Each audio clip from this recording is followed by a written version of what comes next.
News Andhra.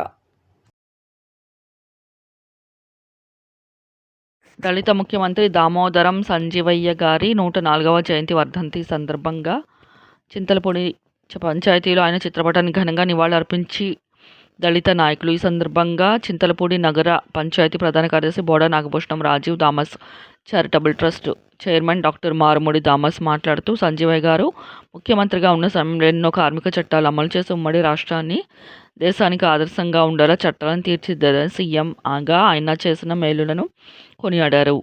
ITDP Chintalapudi నియోజకవర్గ అధ్యక్షులు బోడా అనీష్ కుమార్, దళిత నాయకులు కులకర్తి నాగేశ్వరరావు మాట్లాడుతూ, కర్నూలులో ఉన్న విమానాశ్రయానికి దామోదరం సంజీవయ్య గారు పేరుని వైసీపీ ప్రభుత్వం మార్చి దళితులకు విలువ లేకుండా చేసిందని, తీసివేసిన పేరును యథావిధిగా సంజీవయ్య విమానాశ్రయానికి పెట్టాలని సీఎం చంద్రబాబు గారికి విజ్ఞప్తి చేస్తున్నామని, అదేవిధంగా దామోదరం సంజీవయ్య గారికి భారతరత్న ఇవ్వాలని కేంద్ర ప్రభుత్వానికి విజ్ఞప్తి చేసినట్లు తెలిపారు. ఈ కార్యక్రమంలో బీసీ నాయకులు నరం లెనిన్, నరసింగ రామారావు, అక్షర్ రిపోర్టర్ కృపావరం, కందికొండ రాజు, బోడా సాగర్ తదితరులు పాల్గొని నివాళులర్పించారు.